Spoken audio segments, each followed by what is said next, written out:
right, we are 1 week away from the first release of the college football playoff poll for this year, 2022. That's right.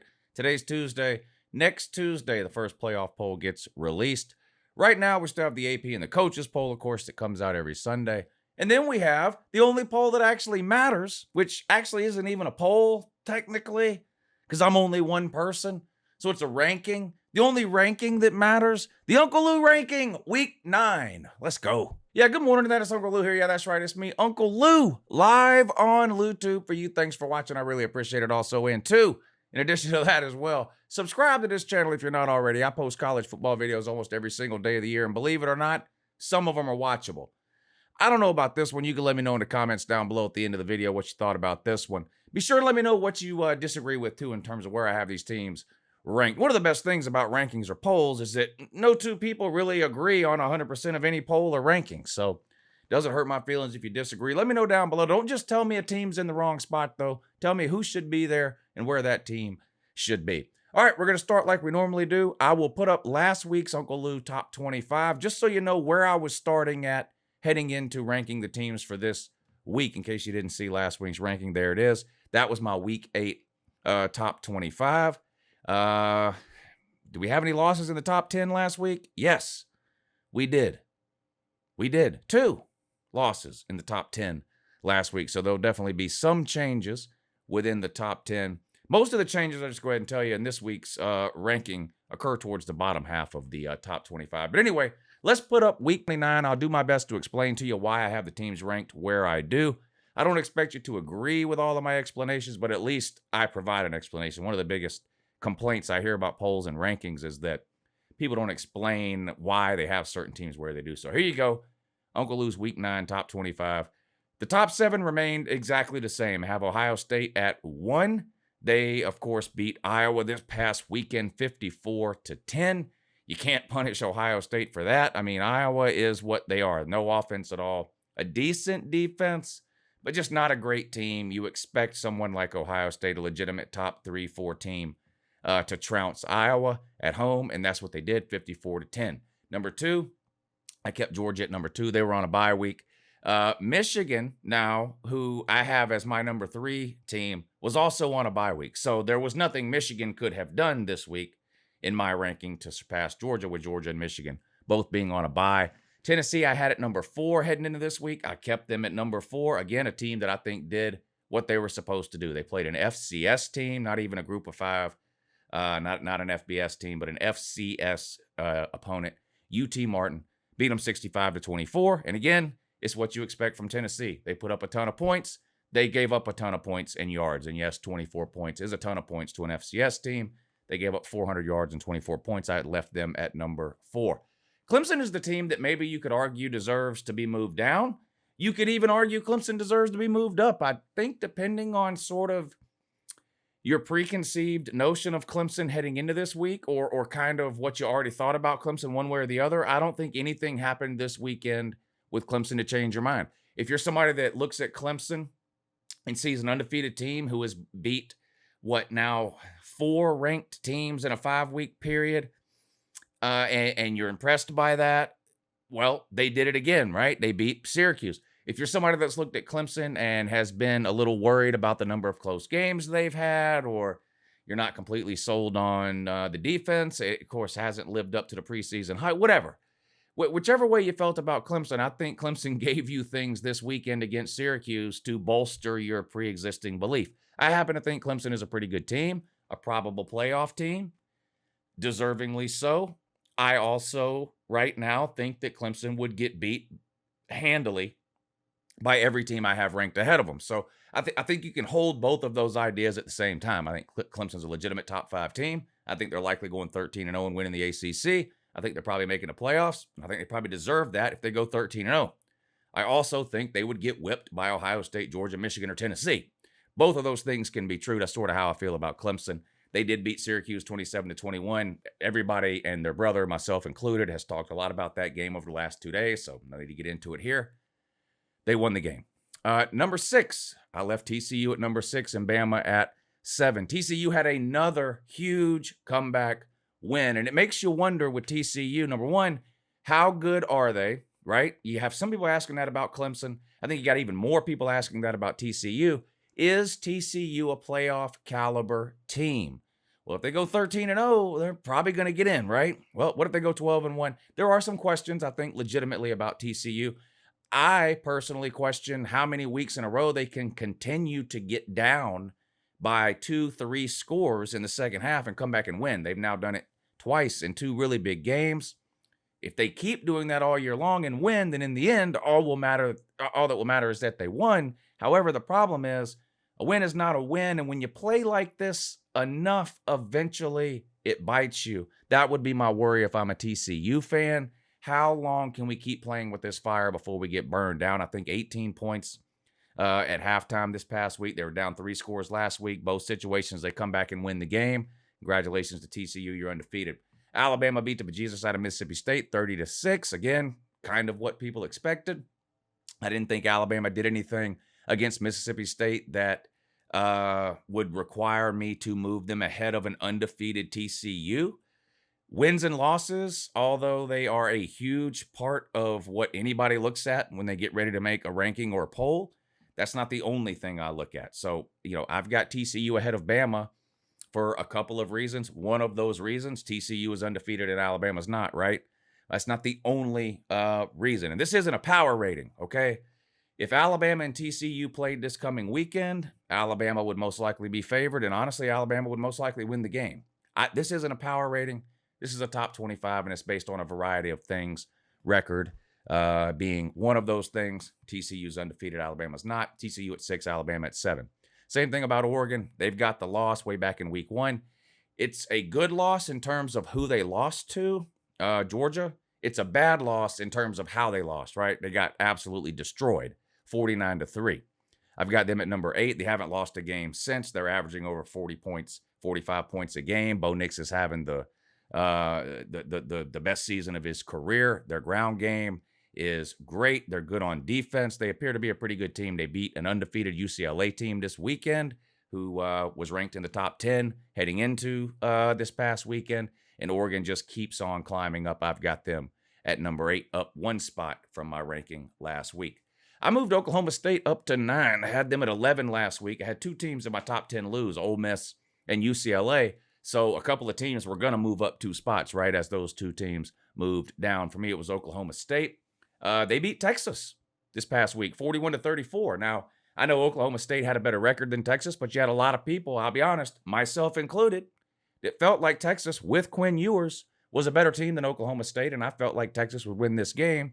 I was wrong. Oklahoma State went out, played well. Spencer Sanders continues to impress, and Oklahoma State gets a big win over Texas, 41-34. They still have only 1 loss, that loss being to TCU. So right now, it looks like TCU and Oklahoma State headed for a rematch in the Big 12 title game, but you got a lot of 1- and 2-loss teams in the Big 12 right now, so we'll see how this plays out over the last month of the season. But right now, it appears as though TCU and Oklahoma State might be the 2 best teams in the Big 12. I've got them at 9. I've got Wake Forest at 10, and I'll be honest, am I crazy? I don't know if this is way too high. I don't know if this is about right. I don't know. I mean, they only have 1 loss.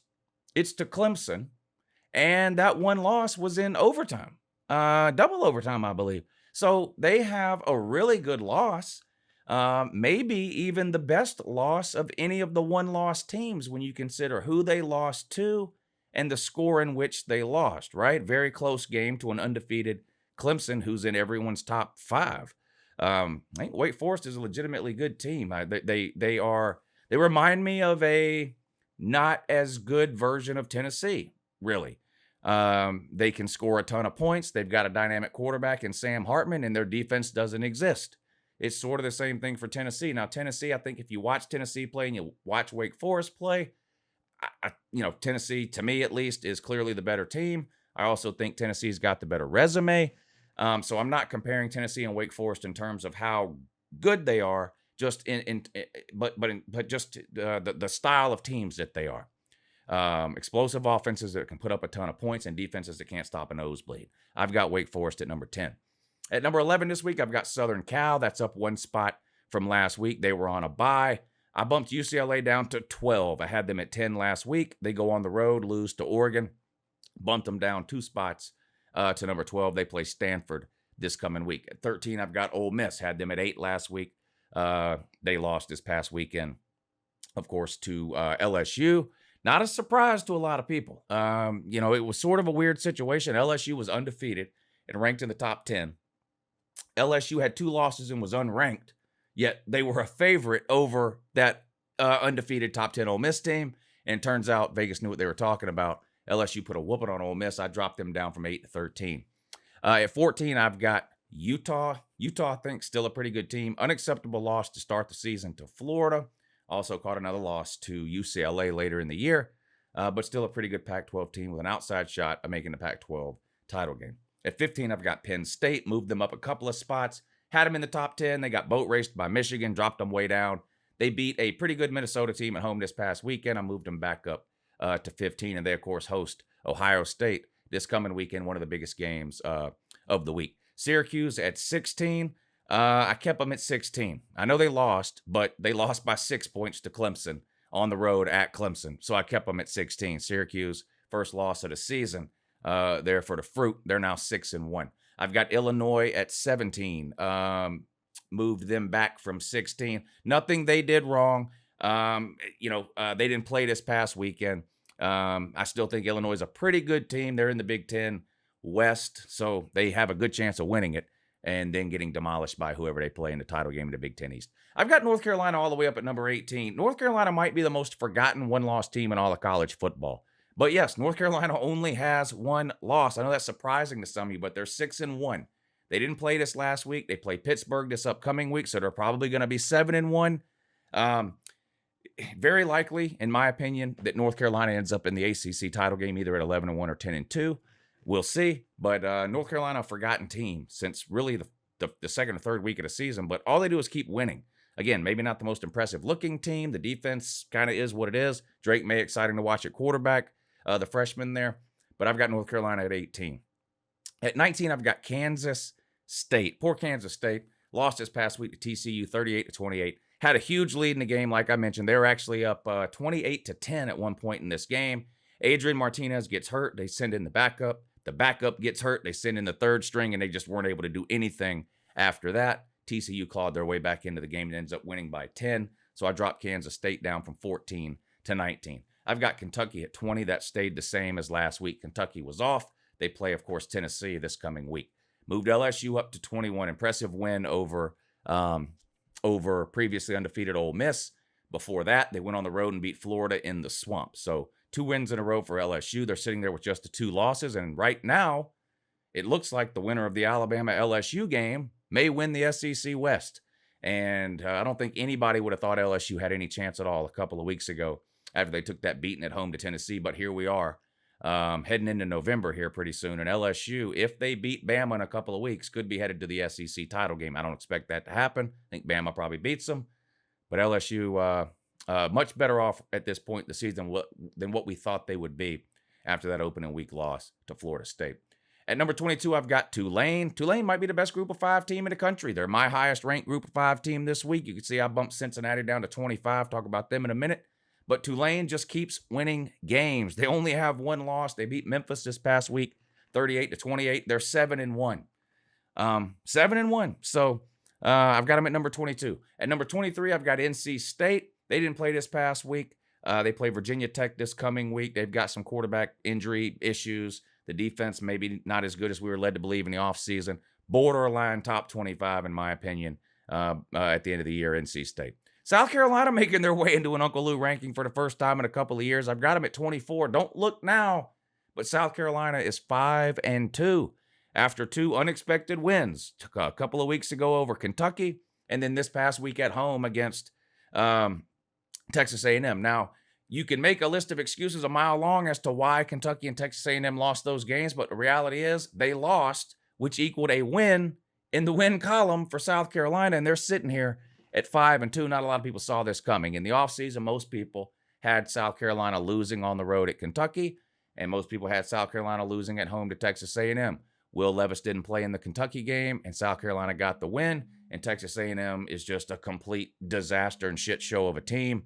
And South Carolina gets the win again. They're sitting there at 5-2, whereas most people thought they would most likely have a losing record at 3-4, something like that. Instead, they're 5-2. They play Missouri this coming week, so a good chance to keep it going for South Carolina if they can get a third win in a row, which would be over Mizzou. And Cincinnati at 25. They struggled this past week with SMU. And I know SMU was good last year. That was last year. They're not very good this year. They're like 3-4. Cincinnati had to hang on to win this one 29-27. But I do have two group of 5 teams there in the top 25. Tulane at 22, Cincinnati at 25. Ohio State, of course, like we mentioned, goes on the road and plays Penn State this week. That'll be a huge game. You've got the Georgia-Florida game this weekend as well, which regardless of records is always a huge game. And you've got the Michigan State game. So all the top 3 teams here, really the top 4. You can include Tennessee in this as well. Tennessee plays Kentucky. Michigan plays Michigan State. Georgia plays Florida. Ohio State plays Penn State. Your top 4 teams all involved in rivalry games this weekend. Now, we can argue how much of a rivalry Ohio State and Penn State actually is, but Tennessee, Kentucky's a rivalry. Michigan State, obviously an in-state rivalry. And Georgia, Florida, one of the biggest 2 or 3 rivalries in all of college football. So an interesting weekend of college football for these top 4 teams here. Clemson is on their bye week. TCU plays at West Virginia. Alabama's on their bye week this week. And Oregon plays at Cal. Oklahoma State travels to Kansas State. And Wake Forest is at Louisville. So could we have some losses this week within the top 10? Ohio State versus Penn State, Georgia versus Florida, Michigan. Yes, you could have some losses here. So you could have some losses here. We could have some shuffling up next week. And plus, don't forget, like I mentioned at the beginning, first playoff poll is going to be released by the playoff committee a week from today, next Tuesday night. Anyway, that's it for this video. I really appreciate you watching, and have a good morning.